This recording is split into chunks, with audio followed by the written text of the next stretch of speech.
وہ ہنس پڑی۔ وہ واقعی یہ بھی کر سکتا تھا، اس کے لیے اسے شائبہ نہیں تھا۔ ہم کہیں مل سکتے ہیں؟ اسکرین چمکی۔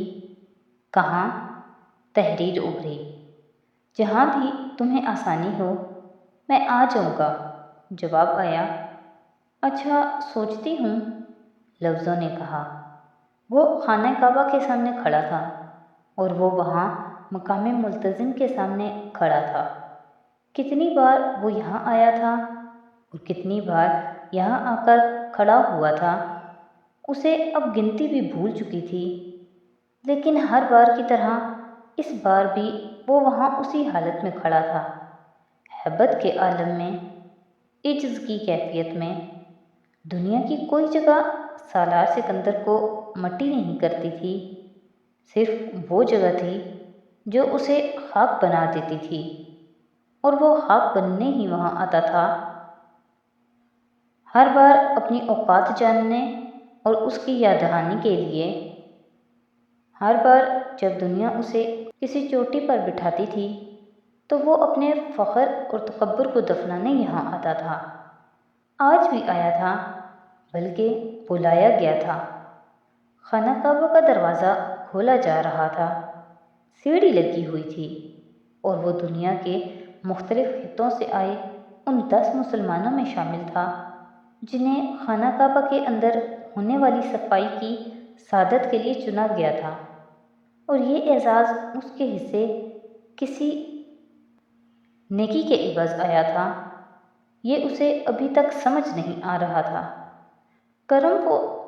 کرم تو وہ تھا ہی، اور کرم تو اس پر اللہ کا ہمیشہ ہی رہا تھا، لیکن اس کے باوجود وہ اپنے نامہ اعمال میں ایسی کوئی نیکی کھوج رہا تھا جو ایسے کرم کا باعث بنتی۔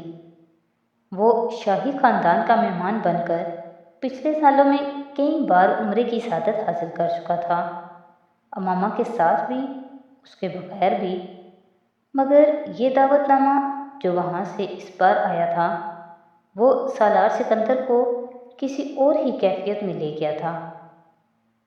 ایسا انعام اور اتنا انعام، ایسا کرم اور اتنا کرم۔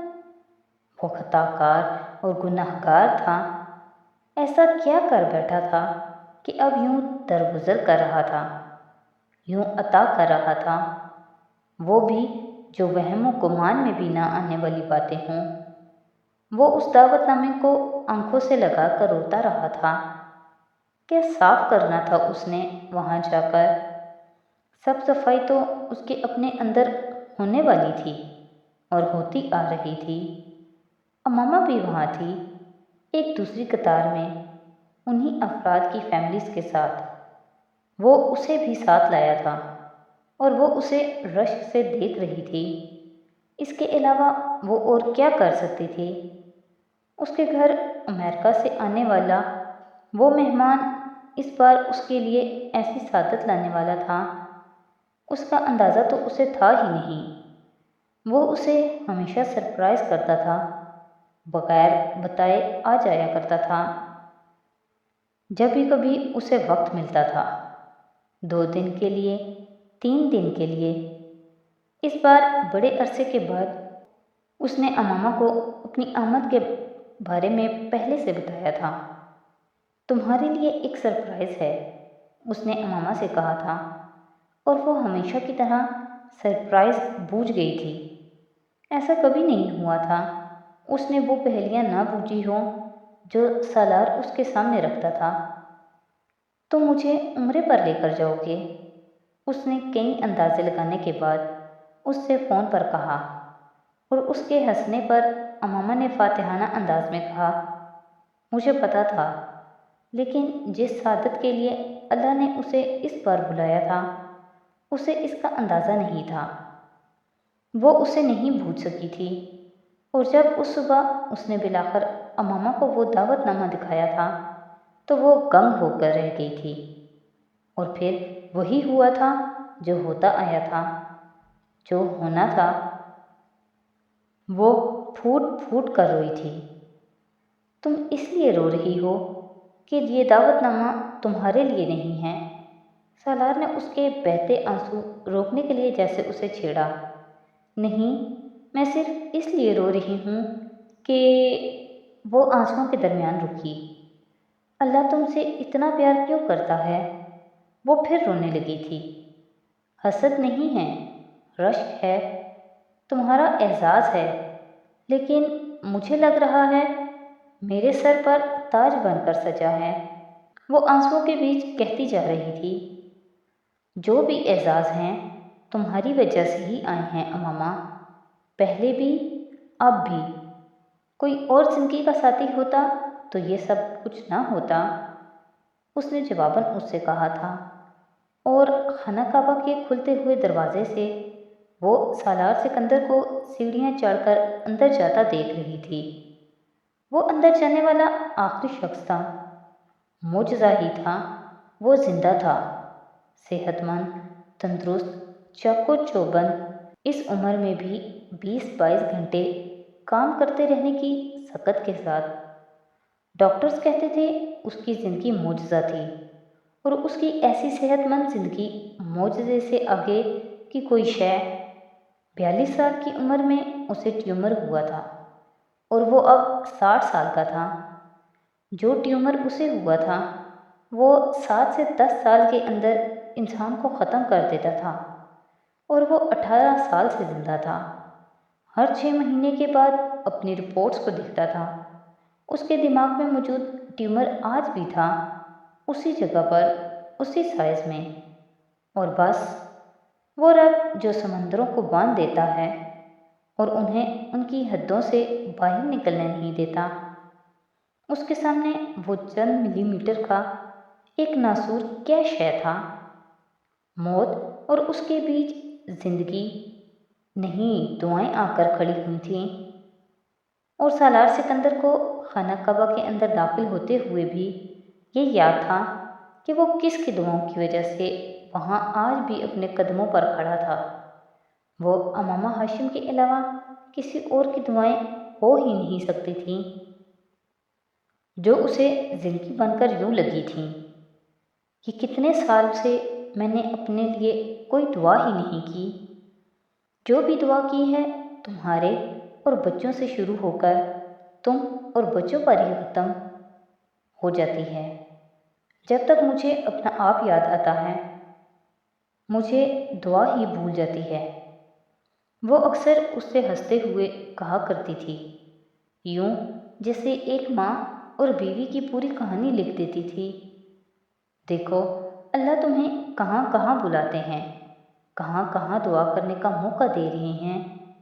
یہاں آتے ہوئے امامہ نے بڑی حسرت سے اس سے کہا تھا، اور اب خانہ کعبہ کے اندر کھڑے وہ اس سے کہنا چاہتا تھا کہ وہ اسے جہاں بھی بلاتا تھا وہ اسے ہر اس جگہ پر امامہ کو بھی یاد رکھواتا تھا، جیسے اسے جتاتا اور بتاتا ہو کہ اسے کیسی درجے والی عورت کا ساتھ عطا کیا گیا تھا۔ اس گھر کے اندر کی دنیا اور دنیا تھی، اس کائنات کا حصہ ہوتے ہوئے بھی وہاں کروڑوں نہیں آئے تھے، لاکھوں نہیں، ہزاروں نہیں، بس ہر صدی میں چند سو۔ اور ایک وہ صدی تھی جب وہاں پیغمبر صلی اللہ علیہ وسلم آئے تھے۔ وہاں کی ہر جگہ، ہر دیوار پر ان کا لمس تھا، اور پھر سینکڑوں سال بعد وہاں سالار سکندر بھی کھڑا تھا۔ ہیبت نہ آتی تو کیسے نہ آتی؟ صاف کرنا تھا تو کیا چیز صاف کرنی تھی؟ اپنے وجود کے علاوہ تو اسے وہاں صاف کرنے والی کوئی شے نظر نہیں آ رہی تھی۔ تم اندر جا کر کیا مانگو گے سالار؟ اس نے خانہ کعبہ آتے ہوئے اس سے پوچھا تھا۔ تم بتاؤ کیا مانگو؟ سالار نے جواباً اس سے پوچھا۔ پتہ نہیں، کچھ سمجھ ہی نہیں آ رہا۔